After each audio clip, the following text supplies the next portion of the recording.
Hello, YouTube audience.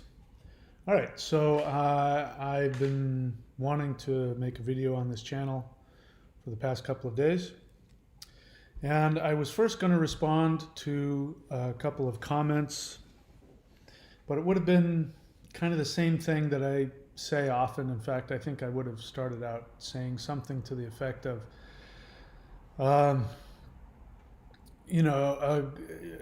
people who are new to the channel need to be reminded of simple basic stuff. So I would have gone back and said some basic stuff. But instead, today, what I want to look at, which is good for everybody, new or old, is to look at the narcissism within these three categories: the codependent, the borderline, and the NPD. So before I go any further, let me make a few disclaimers. Number one, I am not a therapist. I am not a mental health professional. I am a recovering codependent who has survived and healed, completely recovered from a very toxic relationship with somebody who had very extreme, undiagnosed, untreated borderline personality disorder. And that got me into creating this channel where, if you go back in time, when you watch a video of mine, try and see when it was made. If you go back a year from now, which is 2021, the beginning of 2020, I was just starting out with this channel, and all I was doing was I was just simply talking to myself on camera about what I was learning about borderline personality disorder, because the experience of being with an untreated, undiagnosed borderline was easily the most intensely toxic experience condensed. I've had a lot of toxic experiences in my life, but this was the most condensed. In other words, I had, what felt like a decade of toxic fallout from a very short, relatively short romantic relationship. So just to let you know who I am, I'm not a borderline. I do talk a lot about my thoughts about what borderlines think and what they go through. And the niche that I'm trying to fulfill with this channel is for the non-cluster B, the person who has or is currently in a romantic relationship with a borderline. And there isn't any place that you know of that you can go to where somebody will understand what you're going through. There's plenty of places for the borderline to go. There's plenty of channels out there that want to, demonize and attack narcissists and borderlines, but there's very few places where somebody can help you, the non-borderline, acknowledge the pain that you've gone through and then show you a way out, which is what I've accomplished. So I talk about that, the 3 steps here. If you click the join button at the super empath level or above, I'll tell you exactly what those main 3 things are. I'm sure I'll mention them in here. But I just do want to start. I'm not going to go too deep into it, but I do want to start by looking at a comment that was left by somebody I'm assuming is new to the channel, because if they weren't new, they wouldn't have asked these questions necessarily, because they would know what my answer would be. But it's okay for people to be new, and it's okay for them to have questions, and it's okay for them not to know.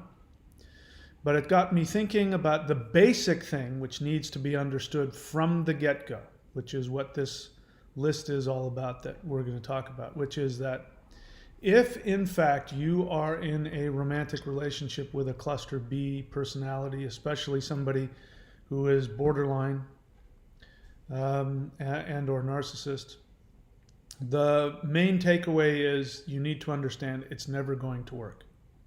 It's only going to get worse.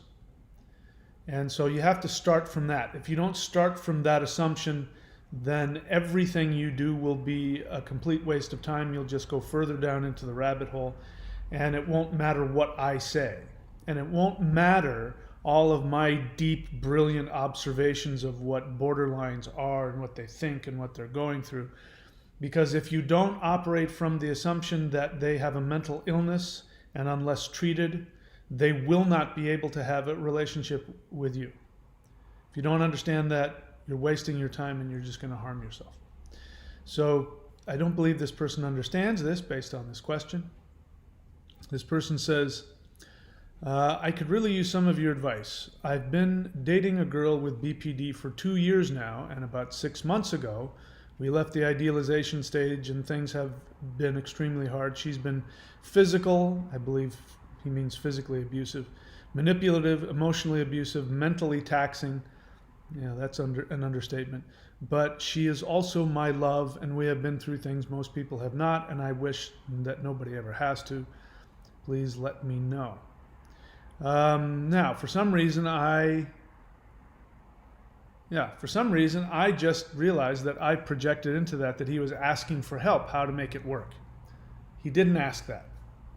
I assumed that based on the things that he said. So I was going to launch into a thing about how you can't make it work with a borderline, but he didn't ask that. So I won't go on that tangent. Nevertheless, this kind of encapsulates anybody who's been in a relationship with a borderline or a narcissist. You know exactly what all of this means. So I thought it would be a good idea today for us to take a look at what the 3 types of, generally speaking, people are when it comes to these kinds of cluster B relationships. So before I go any further, by the way, just to get this out of the way, again, if you want what I have, which is I have completely healed from that relationship. I have not cured of my codependence, but it's currently not activated and I'm enjoying my life quite well. But what's most important is that I have no lasting residual negative effects from that relationship with the borderline. My experience is that most people, once they've been deeply attached to a cluster B, they either never recover or they never recover completely, and they spend months, years, decades destroyed and infected by it. And so I am here to tell you how I got out of that. And so I teach you how to do that here. You can also check these other links up here if you're interested for other things. This one here, thethunderwizard.com, I teach people how to follow their soul. And I give you specific exercises to change your body and your brain chemistry in order to accomplish that. Won't get into all of that, but let me get that business out of the way. All right, so 3 types of narcissism. So over here we've got the codependent, we've got the borderline, and we've got the narcissist. This is not an exhaustive list, nor is it written in stone. I am perfectly 100% happy with changing my mind about any of this. But I think this is helpful because if we step back and see where we are, then we'll have a better ability to extricate ourselves. So let me make it clear. The whole point of this channel is to give you the strength to, first and foremost, get the hell out. Get the hell out of the toxic relationship. Now, I'm sure I'm not the first person to tell you that, but for some reason it doesn't hold. And like me, you can't just get up and walk out. And this person says that pretty clearly here. It says, gives some specifics, which, by the way, everybody thinks their relationship with their borderline is unique and complicated. It's not unique. One of the things that happens with me quite often is that people will watch who knows which one of my videos and will say, "Oh my God, you sound exactly like me. We need to talk. I have some questions for you. You and I are on the same wavelength. I went through the exact same thing you did," which has the assumption that, you and I share something unique and special, and everybody else who has dated a narcissist or a borderline doesn't quite understand. No, everybody who's been through it understands. The only thing that means is that what happens when you get involved with a cluster B is that they will try to isolate you. They don't necessarily do this consciously, maybe they do, but in order to get the relationship to work, they have to isolate you from normal relationship thinking. And so you start to buy into this crazy delusion that your relationship is unique and it's complicated. You know, and so my first response when I'll ask them a straightforward, blunt question about whatever it is, what the hell are you still doing with them? They'll be, well, it's complicated. It's not complicated. You've been hypnotized into believing it's complicated, so you'll stay. That's the whole idea. That's the gaslighting. That's part of the gaslighting that you do to yourself and that is done to you. It's complicated. And so this person does say that. I didn't say that, but this person says, is there any way to get in contact with you? I believe that's because this person feels that he and I, assuming it's a he and I have a unique perspective, and I would be able to understand his unique perspective. And so he wants to talk to me in person and wants advice from me. And so this is why I keep telling people, go to Coda. Just get your ass to a Coda meeting. Get your ass into therapy. Let's see, what am I looking for here? Oh, I'm looking for this. So again, before I waste any more of your time, coda.org. Just go onto that website right now. Go to a streaming Zoom meeting. Raise your little hand and say, I'm new here. I want a sponsor to walk me through the steps. Don't bother looking into it. What are the steps? Just do it. You don't have to trust me if you want. But my suggestion is just get into the steps and worry about all the other stuff later. But this person is saying that, let's see, she's been physically manipulative, emotionally abusive, mentally taxing, but is also my love. And we have been through things most people have not and wish that nobody ever has to. So that, again, sort of has this feeling of my situation is unique. And I'm here to tell you that just because you've been with a borderline, it's definitely different. It's different than other relationships, and it's different perhaps than anything you've ever had before. It's different than anything you've ever heard anybody have before, but you are not unique. What happens is abusers will try to isolate you from the rest of the world so that you will feel that way. But once you talk to other people who've been with borderlines and you find out exactly what they went through, you went, oh my God, that's what they all do that. This isn't some unique evil genius that has sprouted from some other manifestation of some universe, and you have to deal with this unique No, they're just a human being that's been through a specific type of trauma that's responded a specific way. So let's take a look at that. 3 types of narcissism. I've been wasting your time with all this nonsense. So now, one of the things that I do on this channel is I make a lot of codependents very unhappy because I help them to understand that codependence is not the opposite of narcissism. Codependence and narcissism are 2 sides of the same coin. I will make the statement, the generalized statement that the codependent is the most likely to be able to heal and to grow and to be, quote, cured of this. That is not true if the codependent is actually an inverted narcissist, which it's hard to tell. The difference, what is the difference between an inverted narcissist and a true codependent? And sometimes that, that distinction is movable. But anyway, let me just get through it. So codependent, borderline narcissist, what you'll see there on the top line is that there's this phrase, transactional love. So the codependent has transactional love as the servant. The borderline has transactional love as the child. And the narcissist has the transactional love as the abuser, or we could replace abuser with God. And so in order to understand narcissism and codependence, because by the way, all 3 of these, codependents, borderlines, and narcissists, they are all also codependents.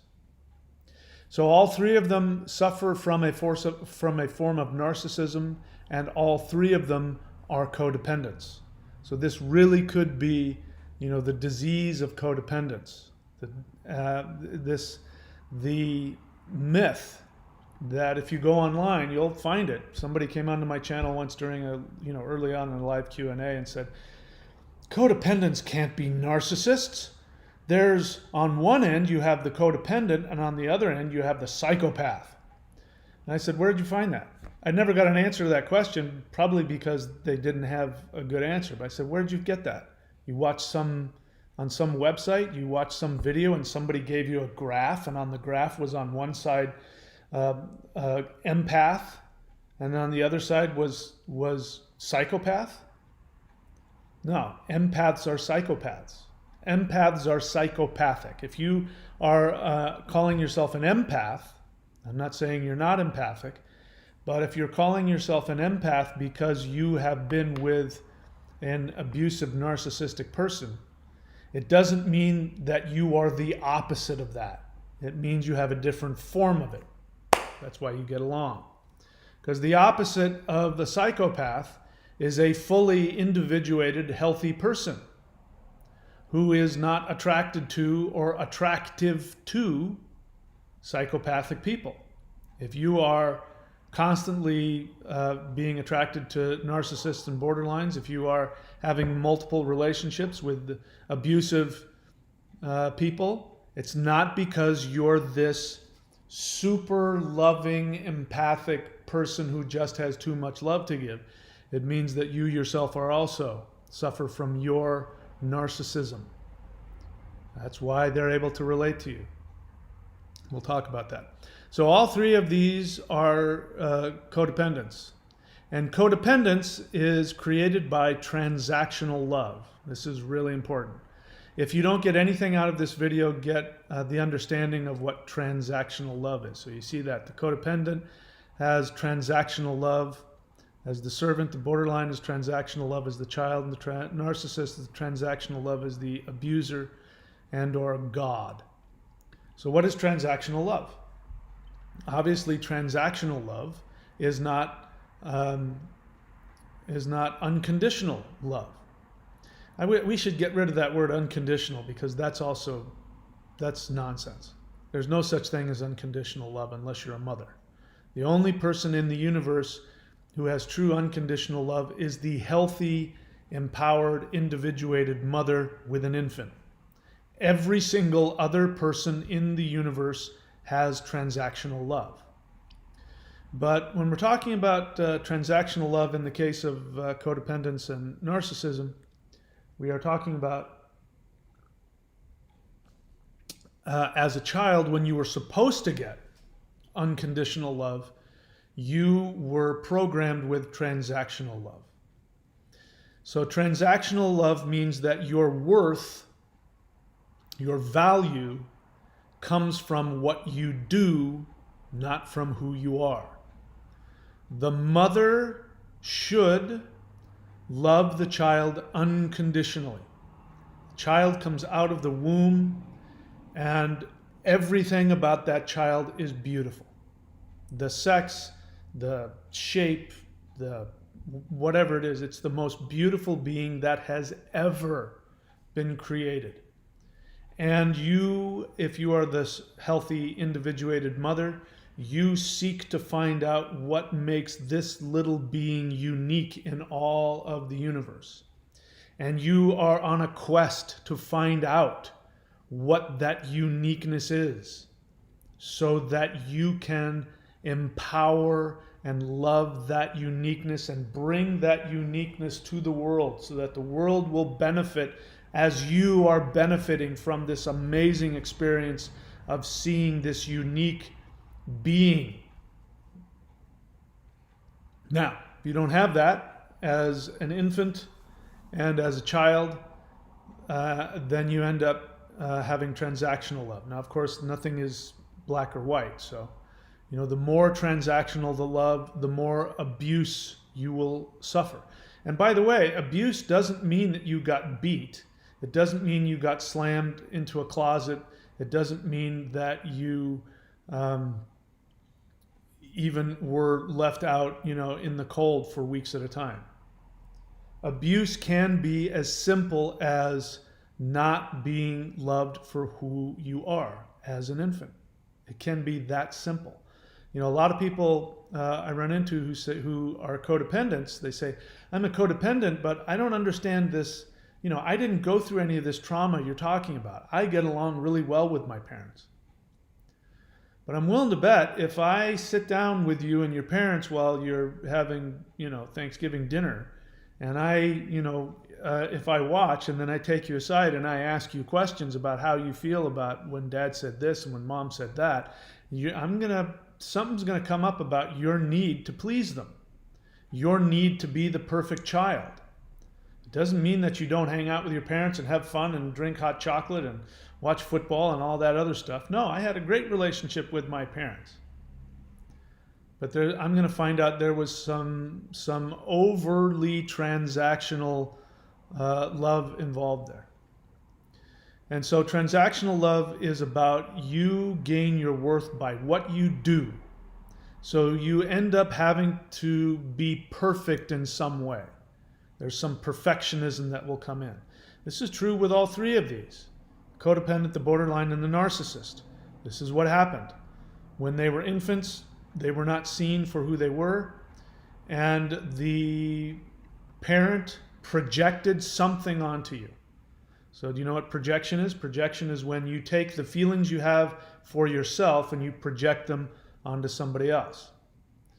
So, you know, the abusive dad who slaps his kid around, his male child around, slaps him around and says, "You're weak and you'll never accomplish anything." That's projection. That's how they feel about themselves. They can't help. Parents can't help but see themselves in their children. And if you're a loving parent, then you say, I really want my child to have everything I had and more. I want my child to be more successful than I was. All teachers want that for their students. A true teacher wants their students to be better than they themselves were. So if you ever have a teacher that says, you don't know what the hell you're doing and you'll never make it in this field, now you know why they're a teacher and they're not a doer. You know, I noticed that when I was in college, studying acting, that all of my acting teachers in college were frustrated artists.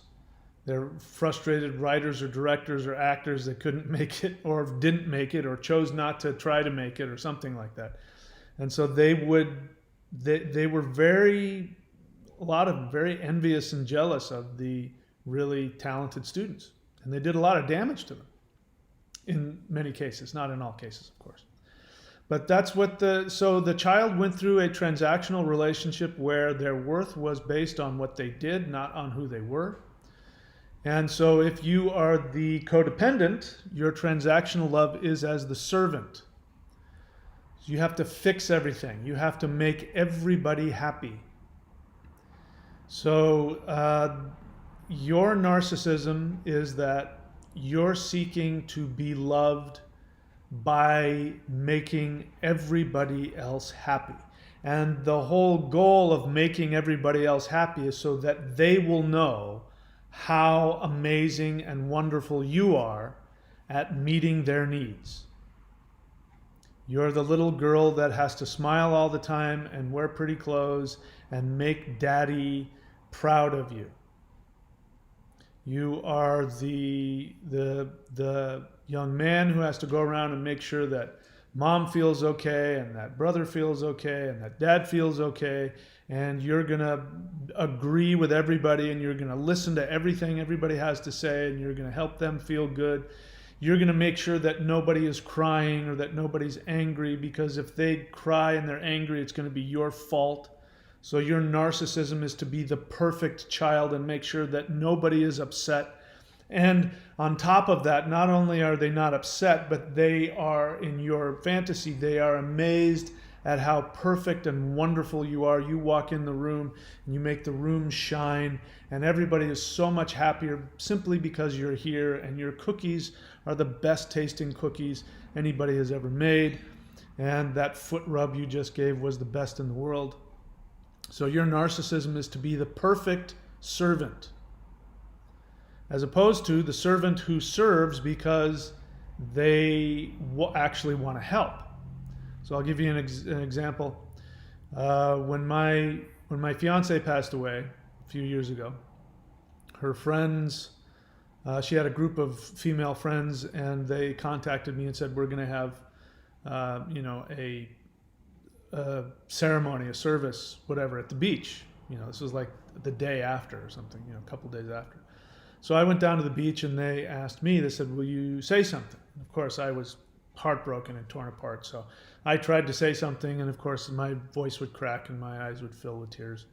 And one of the women there was like going, it's okay. You don't have to feel that way. Look at what a beautiful day it is. She would want you to be happy. You don't have to. It's okay. Everything's fine. She just could not tolerate watching people in pain. Couldn't tolerate people crying, mourning over the death of somebody that just died, hours, days earlier.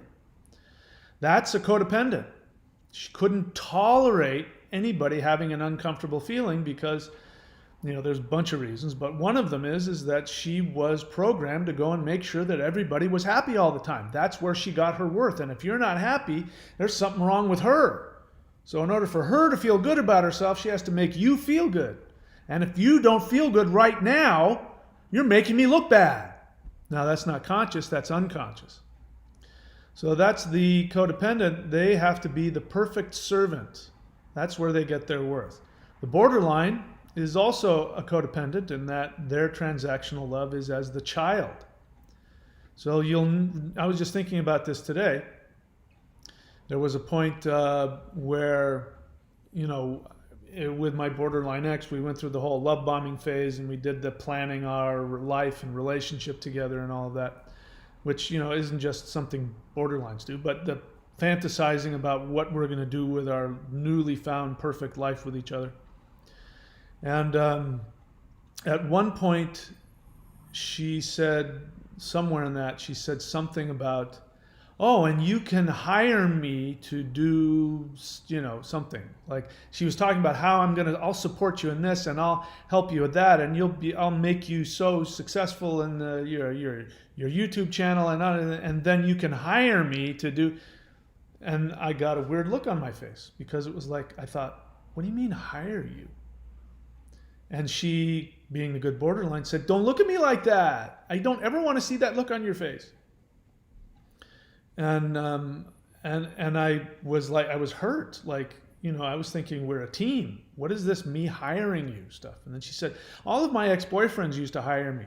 And they used to pay me to, I was like, what? I said, I tried to explain to her, we're a team. I'm going to be there for you. You don't have to pay me to be there for you. Help you in your life. Why do I have to pay you money? And then it became clear as time went on that her need to have me pay for her was her childish projection onto me, that what she was really seeing me as was a parent. What she really wanted from me was to pay her way through life and to buy her stuff and make sure she was okay. Not all borderlines are like this. Don't get your panties in a bunch. But that just showed that what she was looking for was a daddy. She wanted a daddy who would take care of her, who would make sure that she had money and a place to live and whatever else she wanted from daddy.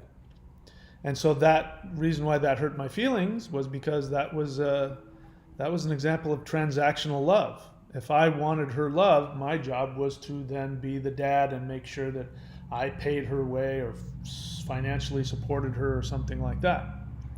And her transaction was to be the child, and in that she was going to help me, as long as daddy paid for that. So she's the borderline is going to be, now again, that's just one example. Borderlines don't get your panties in a bunch. I'm not talking about all borderlines. But that's her experience of transactional love, wanting to be the child. And the borderline, if you're dating a borderline, this is something you need to know. They will never not see you as a parent. Even after they've been in therapy for 10 or 20 years, they can't help it. They will always see you as the parent. And if they're untreated and undiagnosed, without a doubt, they don't even know it. You are the parent. And we'll get into that. That's going to be a problem, as you'll see later on. It's great when they're love bombing you, but that's not because you're something special. It's because they want you to take care of them like you would take care of an infant. And infants when they're happy, they love being taken care of that way. They love being nurtured. But it's not because they love you unconditionally or even know anything about you. Their whole life is about them. Babies are narcissists, and that's okay. It's not okay when you're an adult and you have the emotional reference point of an infant. Then that's not okay. That's destructive. All right, so let's see if we can get through all this here. So the transactional love of the abuser. We might as well put God in there. So from the narcissist perspective, the narcissist is your worth comes from what you do for me, how you make me feel, how you bolster my ego. And you are here to worship me unceasingly. And so that's the transactional relationship. Again, it's never going to work. Because the bottom line of all of this, all of these people are looking for unconditional love. The codependent, the borderline, and the narcissist, they are all seeking unconditional love. And in their minds, when they get it, they'll be okay. I just haven't found the right person yet. Once I find the right person that will love me unconditionally, according to their delusion and their fantasy of what that means, then I'll be okay. And even when they find the person that does exactly what they have fantasized they need, even when they get that, it doesn't fix the problem. And then they will persecute the hell out of you for that. That goes for the codependent as well. The reason why the codependent is on one side is because the codependent never gets the connection that they want. And so they're always, the reason why the codependent looks the most innocent of them all, because the codependent is seeking to chase after somebody who will never love them. And so the borderline and the narcissist are the perfect fit for that. Because if the codependent were to be loved the way that they want, if the codependent got the love and the nurturing and the attention that they wanted, it would destroy them. They would destroy that relationship immediately. Now, they never get to that place. The borderline does that. The borderline acts that out. The narcissist acts that out. But the codependent never gets a chance to act that out. That's why the codependent can talk about why, if only somebody would just love me, and why, and they complain about the abuse and what they constantly put up with. That's their narcissism. But as I said, a true codependent, in my belief, is the most likely to be able to heal because they have enough self-awareness, potentially, unless they're a completely inverted narcissist, in which case they won't have any self-awareness. All right, let's keep going. Again, this is just me trying to put together how my brain thinks, and I'm trying to give this to you so you can get some distance on all of it, so that you won't have to stay. The whole point of this is so that you don't have to stay in the relationship. You can get out and heal and live your life. So the codependent, you see up here, has their delusion. Each one of them has their delusion. We could say the projection as well, because projection would be another good one. So the codependent has the delusion of the parent. So they take on the role of the parent. They're going to fix everything. They're going to take care of the other person. They're going to, not get their needs met. They're going to slave and toil to make sure that their child is loved and taken care of. The codependent, we could say, is the most narcissistic of all in terms of feeling superior. Because the borderline will, even though they do want to feel superior and they are, they do like to look down on people, when they get triggered, they'll want to become the child and want to look up to the codependent and have the codependent be their parent. The narcissist, even though, of course, they love feeling superior to others, they will also have a need. And they will have a desperate need, and they will want you to take care of their need. The codependent's need is to be allowed to parent. They get a lot of narcissistic supply when some child who's in danger or is in crisis allows them to come and save the day. They can feel superior. They can feel valuable. They can narcissistically masturbate to, not literally, but emotionally masturbate to the feelings of all of the love that they are giving. When you talk to codependents, they will, myself included, they will begin to tear up when they talk about how much they love giving to their codependent, their narcissist, their borderline, and how much I just wanted them to be happy, and they've been through so much and I just want to love them. So that is their projection, but they get to have this emotional masturbation fest of the good feelings that come out, which is the opposite of what you want to have in love. I mean, it's great to give love, but to actually receive love is also part of that. What's missing in the equation for the codependent is that they will endlessly give of themselves and feel this intense love and pour their love onto the other person, but there's no payoff. Borderline is a perfect example because the borderline will soak in all of that love and idealize you while you're doing it and then promptly forget it happened. And while you're waiting for the payback, because that's really why you're doing it, so that you can be in this space of having loved them, having seen that they have taken the love in and that they love it and it makes them happy, then you get to then go, okay, where's mine? And yours never comes. In fact, you ask for it and they'll look at you like, what are you talking about? This happened with me. I've shared it numerous times. I'll share it again. It was one of the eye-opening experiences of the relationship. My borderline ex had gone through some traumatic memories. She had been sexually abused, etc., etc. And some of those were coming up, and my cape came out, and I was flapping in the wind. My cape was flapping in the wind as I swooped down and picked her up literally and held her and cried with her and kissed her face and told her, looked her in the eyes and told her how, I did all of that.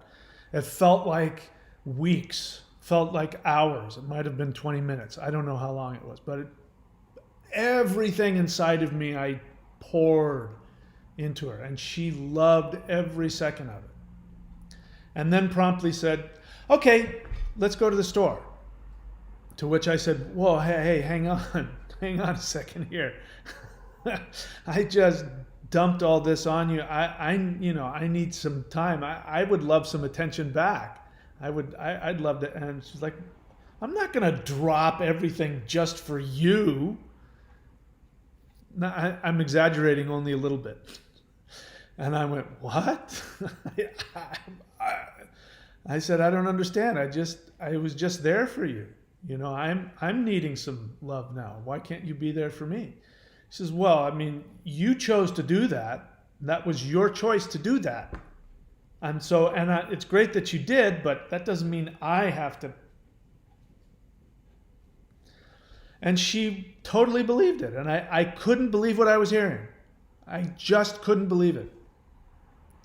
No awareness. It'd be one thing if somebody didn't want to give love back and was like, and felt guilty about it or resentful, but did it anyway. That would be a good codependent thing to do. But the borderline, no, man, what the? I'm the child here. You're the one that's supposed to wipe my bottom and then give me a treat. It's not my job to take care of you. I'm the infant here. So anyway, let's keep going. What else did I have to say about that? I got kind of lost in my reflections there. So the codependent has the parental delusion, the borderline has the child delusion, and the narcissist has the Jehovah delusion. Now, I use the word Jehovah very consciously. I could have said God delusion, but there's all kinds of gods depending on what part of the world and what time period we're talking about. But Jehovah is a very specific kind of God. If you grew up in fundamentalist Christianity or any other fundamentalist Abrahamic religion, you know what I'm talking about. Jehovah, when he appeared to Moses in the burning bush, and you think about it, that's kind of a anticlimactic. I mean, when you want the creator of the universe to appear, I mean, he appears in a burning bush. Anyway, Jehovah appears in the burning bush and he gives the 10 commandments and all the other stuff. And he says, take off your shoes for this place is holy at the blah, blah, blah. And he goes and he talks to Moses. And so now I'm saying that the narcissist is going to be Jehovah here. Jehovah is a perfectionist. He is an unashamedly perfectionist parent. He makes it very clear. He says, I give you these laws, and if you love me, you will follow every single one of these commandments to the letter. So he's setting it up. For him to be loved, you must do everything perfectly. The transaction is you must follow all of the rules to the letter. And he says, now you would think the opposite of that would be, and if you refuse to follow all of these rules, then something negative. But he's such a transactional lover, Jehovah, to his children. He doesn't say, if you don't follow all of my commandments. He says, if you break even one of these commandments, if you do not follow all of these commandments to the letter, then you hate me. And if you hate me, I will hate you. And I will do, and he goes through all of the list of how he's going to put boils on their skin and curse their children, the 7 generations, and definitely transactional, and you cannot screw up. And then Christianity took it one step further, to its logical conclusion, and said, well, nobody's perfect. I mean, it's not possible. We can't do it perfectly.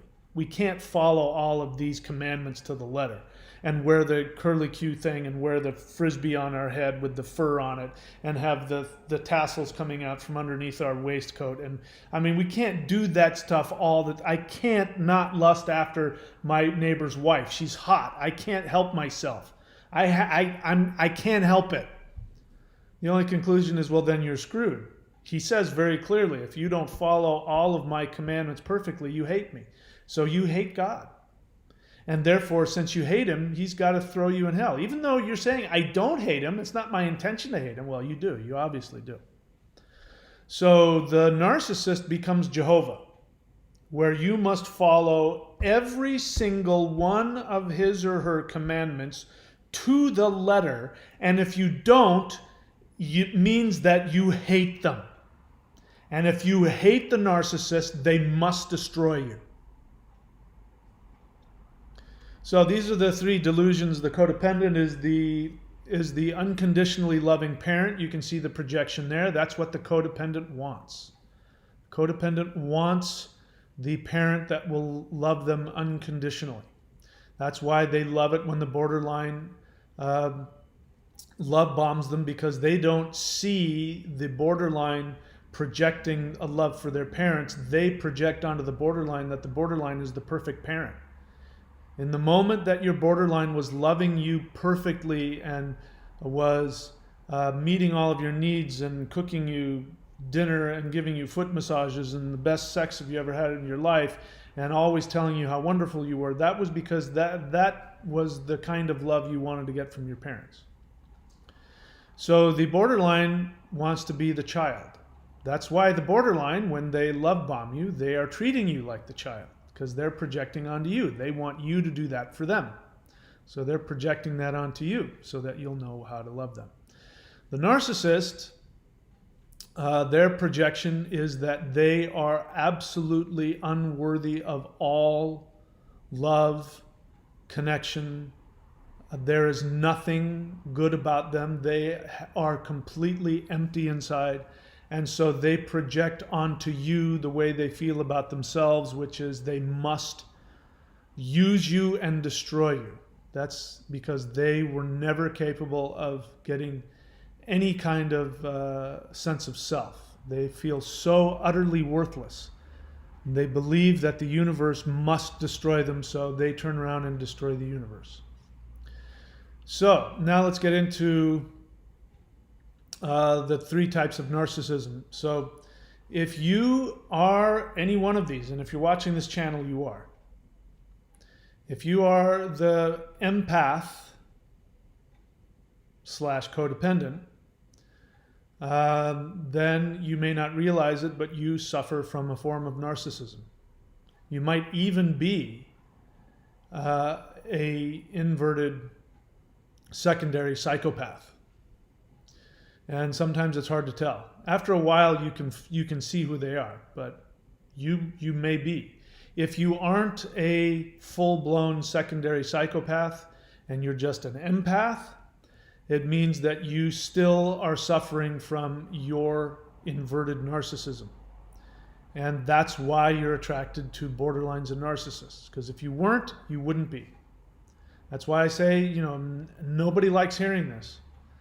That's what I've been saying it from the beginning. If you've been with a borderline for more than one discard, and I don't care how long you say the idealization phase lasts, because they always split. Even in the idealization phase, they're still going through micro splits all the time. You're still being devalued even while they're idealizing you.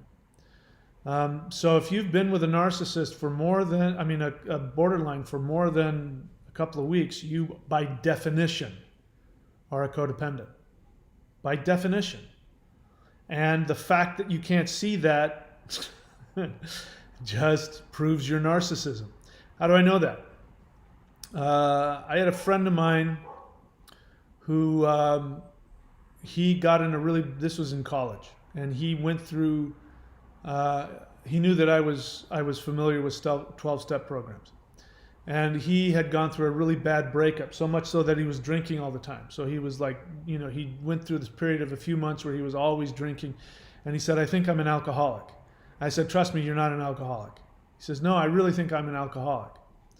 And he says, I want to go to one of those meetings.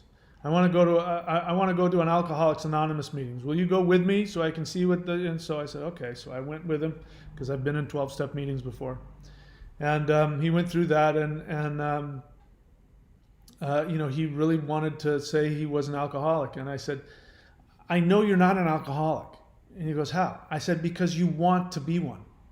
He says, when you got alcoholics and drug addicts, borderlines, narcissists, codependents, the way you know somebody is one is because they vehemently deny it. They get so angry when you even hint that they might have a problem. So that's why if I say to you, you've been with a borderline, by definition, you're a codependent. If your first response is to get angry with me and deny it, you're only, he who, methinks thou dost protest too much. Because you would go, really? Wow, so being with a borderline makes you codependent? That's really interesting. I'd like to know more about that. Because if that's the case, I'd want to know. But that's not how you guys react, is it? I tell you, if you've been with a borderline, you're a codependent. I am not a codependent. You don't understand. They did it to me. I was with them for 20 years, and for 20 years they did this and they did that. And then I say, that sounds very codependent to me. Doesn't that sound codependent? No, you don't get it.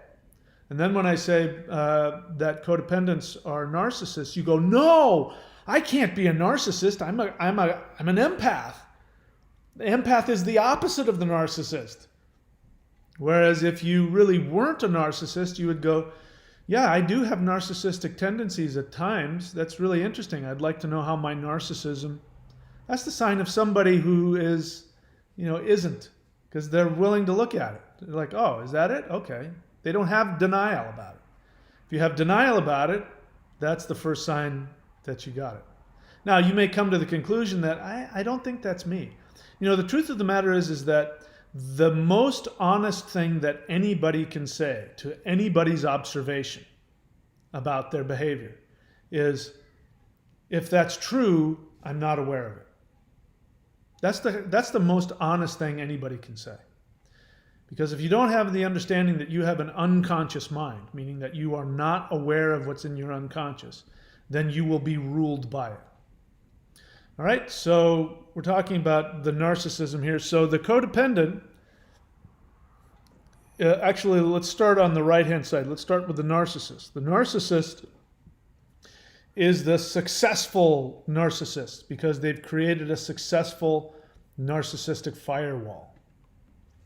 The firewall is the false Jehovah. We already know that they project themselves as Jehovah, the perfect God that demands perfect worship.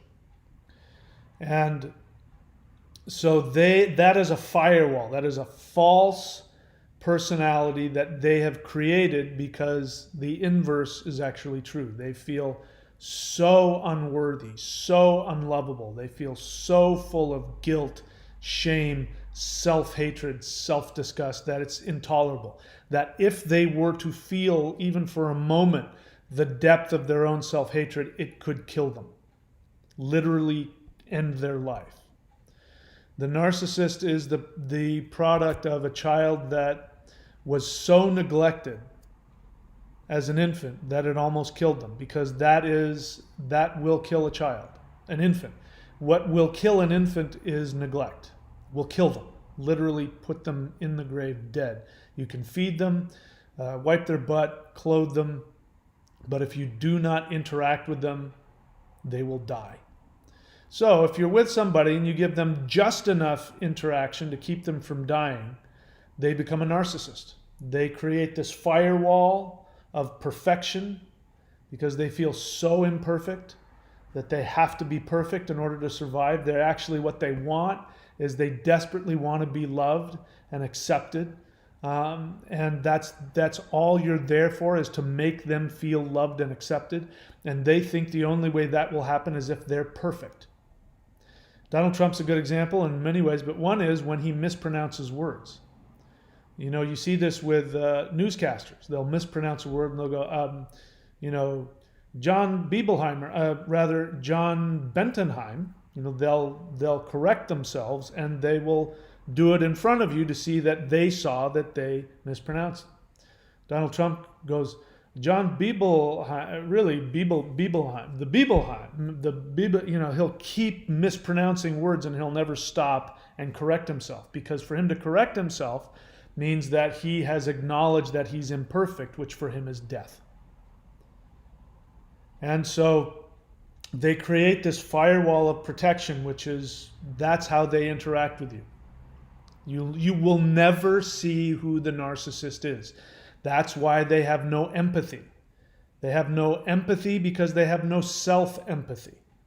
And if they can't even give themselves, because their inner critic is the inner Jehovah, inside of them is a Jehovah that is constantly telling them why they deserve hell. If they, for a moment, listen to that, it would kill them. So they turn around and they do that with you. So that's the firewall, the fake personality. That's what creates the narcissist. The full-blown, successful narcissist is has the firewall. Moving to the left, borderline. Borderline is a failed narcissist, which means that they live in the duality. So one thing that I saw recently, which I thought was very helpful, was the explanation that the way that the infant mind matures is that it goes through its normal infant stage of I love you, I hate you. Mommy is breastfeeding me or giving me what I want, or mommy is not in the room and therefore I hate her. So mommy is either good or bad. So the child is either crying, or is giggling and laughing, or is quiet and comfortable. There's no in between. As the infant begins to grow up and goes through the terrible twos, and starts to understand that, oh, mommy is not the good mommy and the bad mommy. Mommy is good and is sometimes not perfect, which then, of course, they internalize about themselves. And they create an ego where they are good and bad. They're not either or neither. They can be both at the same time, which means that they have to learn how to be disappointed and recover from that. They have to learn how to not get what they want and then be disappointed by that and be disappointed by other people, because what that means is that somebody isn't going to be perfect, isn't going to do exactly what they want, and they learn to be disappointed without having to destroy the person in their mind. That's why little kids will yell at mom and say, I hate you, because they're learning how. And the mom says, I know, I still love you. Now, an adult says, I hate you, and it's very harmful because we know that they mean it. We know that they've thought it through and that they have come to the conclusion that they have put you on one side or the other. But a little kid, goes back and forth. Borderlines are a good example of that. They love you, they hate you. So the borderline is stuck in the duality.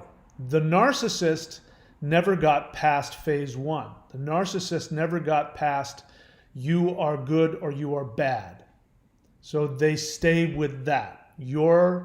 I'm good and you're bad. That's the only way that they can do it, because that's what happens to an infant when mom doesn't give them what they want. The infant is good, mom is bad.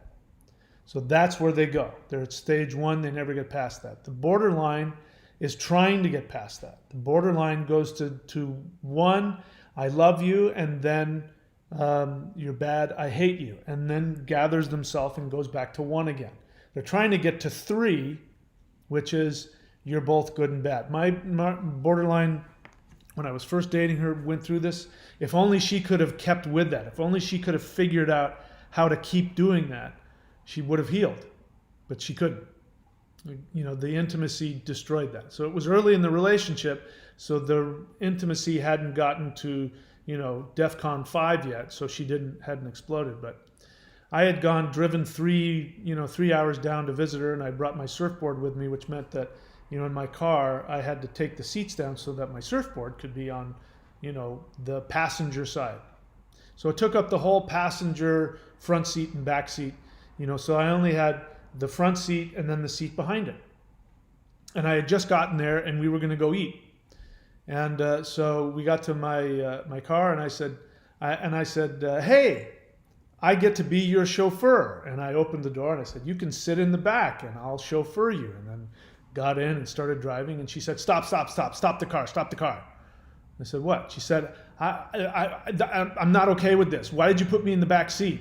I need to know. What was your thinking? I need you to tell me what your thinking process was and why you did this. And so I had to explain to her in detail, what was going on. And I said, and my surfboard's right there. And I guess I could have taken my surfboard out. I hadn't thought about it, but do you want me to yeah, I want you to do that because I want to be in the front seat. I'm not going to be put in the back seat.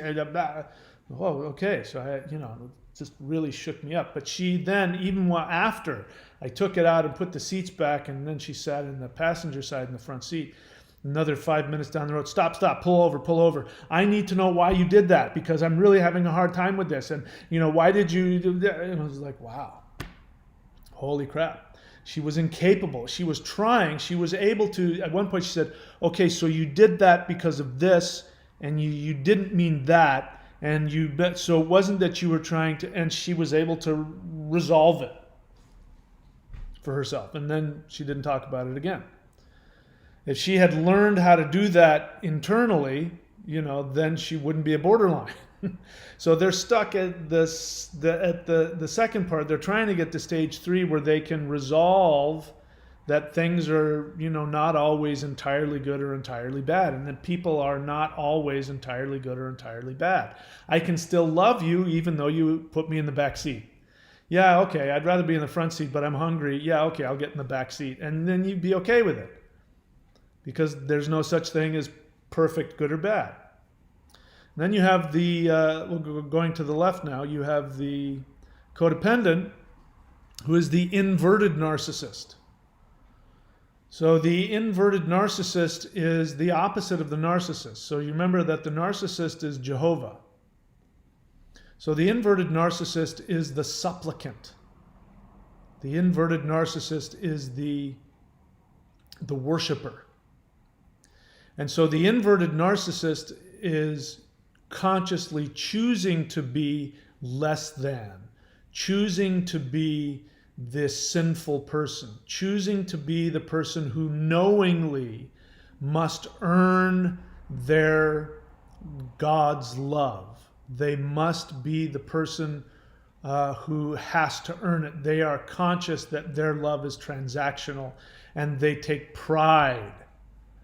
They take pride in how perfectly they follow the law in order to get their love. And they also, like Jesus on the cross, emaciated. Have you noticed, like, when Jesus is on the cross, he's emaciated? You know, he was supposed to have been this carpenter. So why don't we have like a bodybuilder on a cross? You know, he's this emaciated, you know, sad thing with a crown of thorns. Even the crown is making blood. This is the inverted narcissist. See how much I give myself to you. I get my worth in how much I suffer to gain yours. So they're seeking that out. The inverted narcissist. And what the inverted narcissist, well, we're going to get to that in a second. That's the next one. Let's get to the next one and then we'll go further. And then I may have to stop and go get some food. But let's see. So the inverted narcissist. The inverted narcissist is a secondary psychopath. So a true inverted narcissist is actually more of a narcissist than the classic narcissist. The secondary psychopath you can never beat. The narcissist you can beat. The way to beat the narcissist is to be better than they are. So their delusion is that they're constantly telling themselves how much better they are. Again, Trump, perfect example. He was quoted as saying the closest he got to admitting that he lost the election, the closest he got was in a tweet that he put out. And he said something to the effect of, so am I a loser? I'm not a loser. In fact, I'll never say that I'm a loser. At best, I'll say that I'm not the winner. And then, of course, that didn't last very long and he went back to his thing. But he's very clear. He says, I can't stand losing. I can't stand it. So the easiest way to get his goat is to beat him at anything.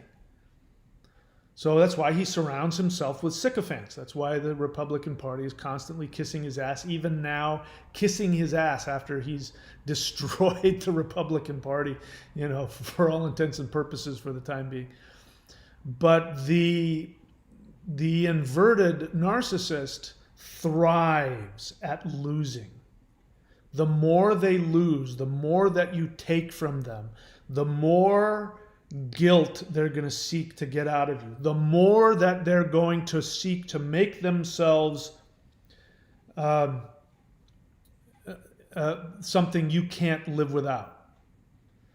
They're going to make it so that whatever they do for you, taking care of you, allowing you to abuse them, meeting your unrealistic needs, constantly working overtime, not sleeping, whatever it is that they do to take care of you, to give you what you want, they're going to do it better than anybody, because the more that they do it, the more of a victim they are, especially if they're doing it for a narcissist who will continuously push them and see if they can break them.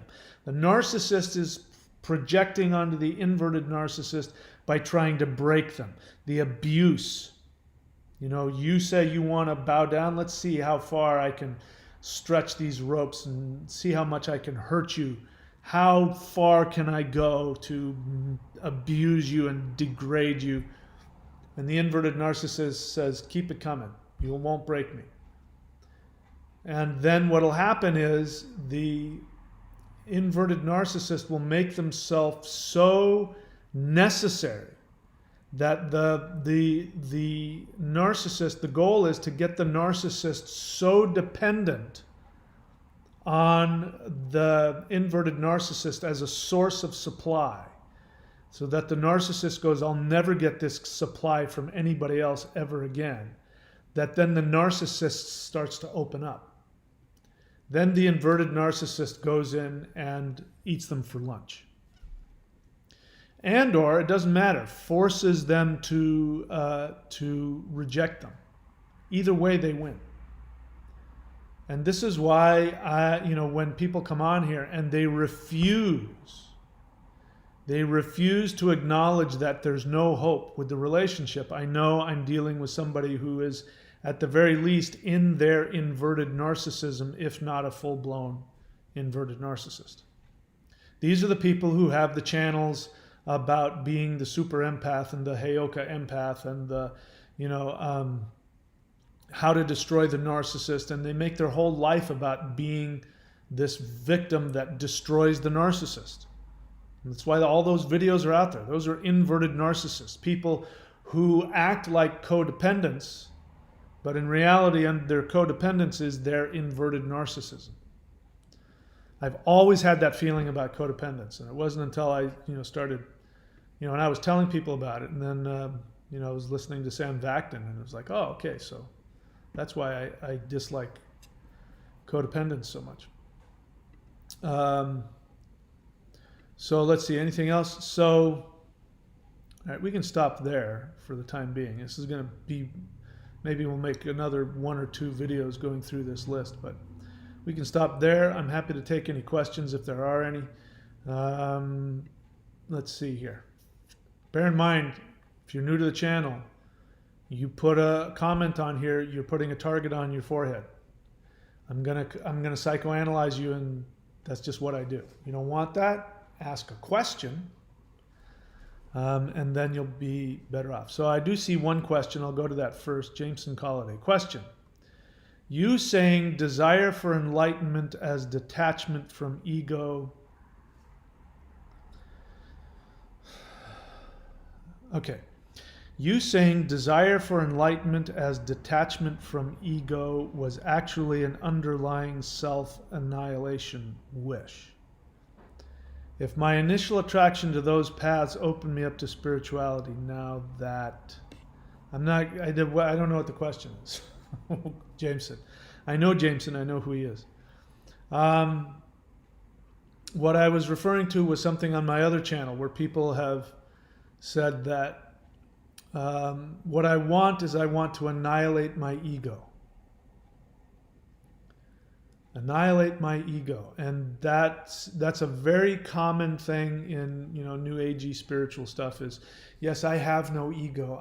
That's actually, that sounds like an inverted narcissist to me. To take, again, that's the whole Jesus thing. Jesus had no ego. He allowed everything and everybody to abuse him, and that's his badge of honor. And that's how he gets you to worship him, is by making you feel guilty. He died for you. You better worship him. You better be like Jesus and carry your cross and not want anything for yourself and not seek any glory or happiness. That's God's. You don't get any of that. But you have to do the work even though you give all the glory to God. I mean, it's just the perfect narcissist codependent relationship. What's this? Jameson Colliday, question. You saying, okay, so I'm still waiting for the rest of that question. If he might not even be here. Are you still here, Jameson? Going up to Michael Deem. My BPDX added me back 2 days ago just to mess with me. Her words. Sending pictures of her in the tub and other semi-sexual pictures. Asked to hang out. I said, I don't know. Now she's texting me with some guy. So what do you want? Are you new to my channel?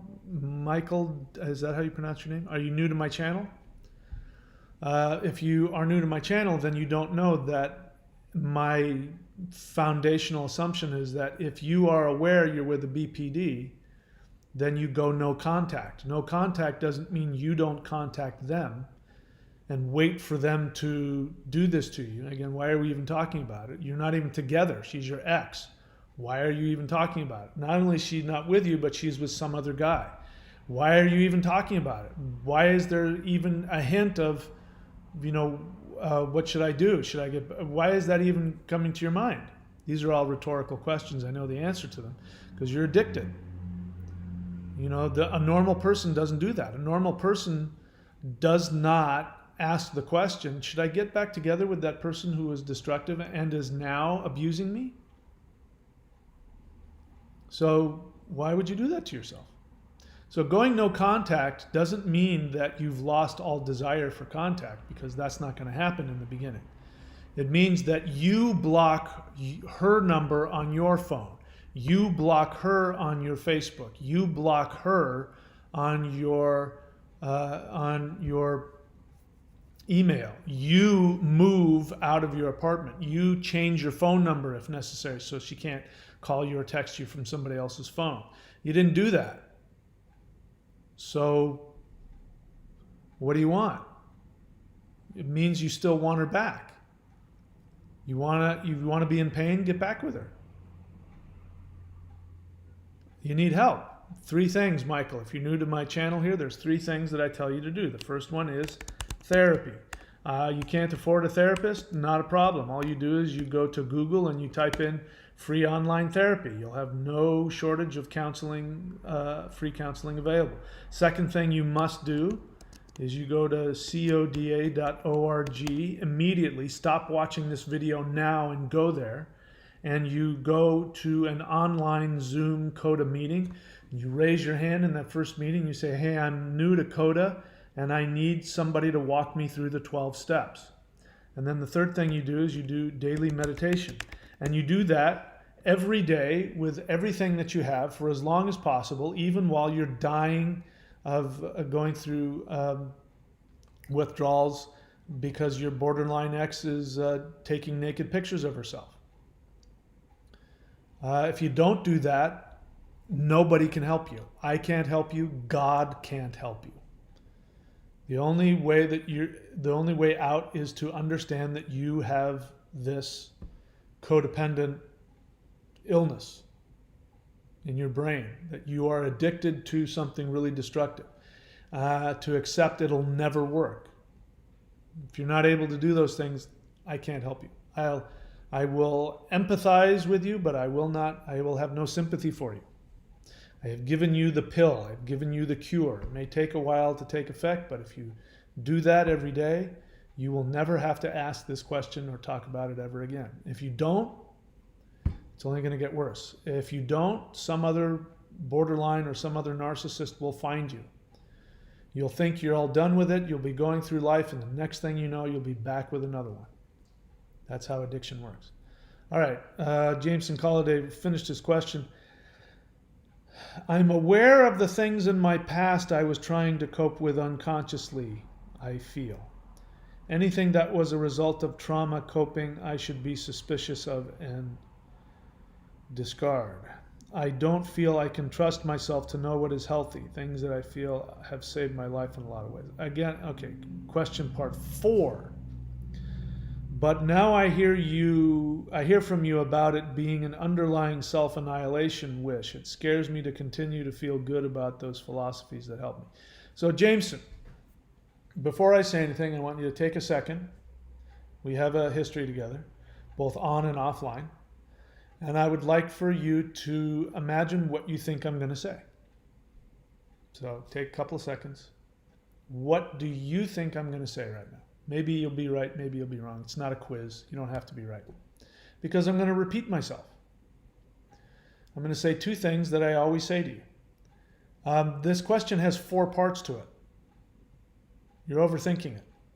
Overthinking is a way of distancing yourself from your feelings.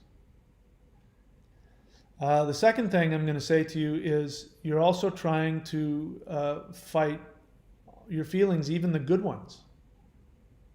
You're not even, this not trusting yourself to have a good feeling is your mom, your borderline mom. You could never trust your borderline mom, even when she was loving you. You couldn't trust that. She was going to flip on you at any time. You don't know how to be comfortable with anything except not being loved and being fucked with. You know how to do that. That's something you're comfortable with. But you're not comfortable learning how to love yourself, even to the point where, you'll find things that I say And you'll find that, oh, he said this one day and he said this the next day, and now I can't trust, now you can't even trust me. Now I'm failing you. And so you're going to find a way to, you know, your disease is doing this, your brain is doing this, trying to put me in that box where I'm one of those people that's doing it to you. And sometimes a cigar is just a cigar. You don't have to overthink it. You know, you're going to have feelings, and you just have to learn how to have all of them. The good ones now, I mean, I remember the first time I bought a car. It was a 1986 Toyota pickup truck, manual transmission. Back when back when there was no power steering or power windows, and there was no there was no air conditioning in it.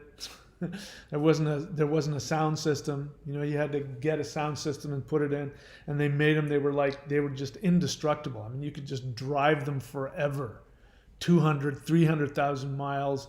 You know, as long as you put oil in it, nothing needed to be replaced. Maybe a spark plug here and there. And I was so happy to get it. I couldn't stand it. I couldn't stand the happiness of my new first car. So now you're starting to find things that gave you pleasure, and now I've said something that's confused you, and now you have an excuse not to enjoy yourself. So again, I don't know what you're asking me. What are you asking? You're asking me to help you with that thing. I've told you that the desire for self-annihilation is suicidal. And the desire to spiritually get rid of your ego is potentially, you know, suicidal. I mean, what is it that I teach? What is it that I teach? In case anybody here wants to go to Amazon and look for this book. The Shamanic Secret Commandment to a Perfect Life.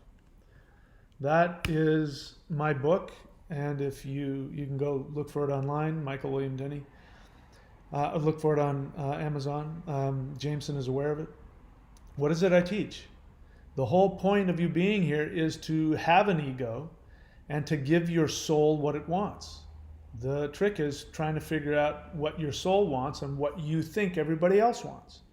If you grew up with a borderline, you've been completely transactionalized so far away from your own feelings that the moment a legitimate feeling comes up, you're going to not like it. So you're going to do all this thinking. You're going to have to write your question in 4 paragraphs. Let's see. So it's scaring you to feel good about those philosophies. Everything is scaring you. Every feeling you have is frightening you. You're waking up to your feelings. You know, you're sobering up. You're now becoming conscious. It's going to, I won't lie to you, Jameson. I've said it to you before. It's going to be painful. So the only thing that I can tell you to do is what I did. Get your ass to a CODA meeting. Do you have a CODA sponsor that you can talk to on a daily basis? You need to be talking with somebody who can reflect back to you that what you're going through is normal and it gets better. Wanting the feelings to go away is the same as wanting to annihilate your ego. You know, life is messy, and wanting to stay in the messiness of it. You know, that's where we want to ultimately be. Anyway, again, I don't know how to answer your question because I'm not sure what your question is. I get what you're saying. Next time we talk, we can see if we can work through it. All right, with nothing else? Okay, so that's it for me then. I'm done. I got to go get me some food because I'm a bachelor and I don't make my own food. It's just far too much work. I'd rather sit for 10 minutes while somebody else makes it and then make 2 of it and bring it home so I can just, you know, eat it for leftovers for 2 days in a row. That's how I do life. Because I don't have a borderline who's love bombing me, cooking me food right now. All right, that's it, guys. I will see you when I see you. Take care of yourself. Be good to yourself, and stay safe. And I'll see you soon. We'll do a part 2 of this coming up soon. Again, click all this stuff here unless you want to be miserable. Go to Coda unless you want to be miserable. In which case, you have the freedom to be as miserable as you choose. And I mean that, in terms of the work that you do. The only thing that we have any power over. I don't want you to feel like feeling miserable is bad. Sometimes that's part of the growth. The only control you have is what you do. So since the only control you have is what you do those 3 things. Get your ass to a therapist, go to Coda, work the 12 steps, and do daily meditation. Do that every day. You can do that. You might not be able to leave your borderline narcissist. You might not be able to, be perfect in any other way, but you can do something. You can do one of those 3 things every day.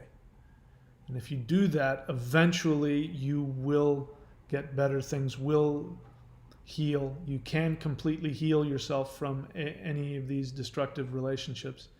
And you can continue to grow through your life. There is hope, but you got to do the work. All right. I'll see you guys when I see you.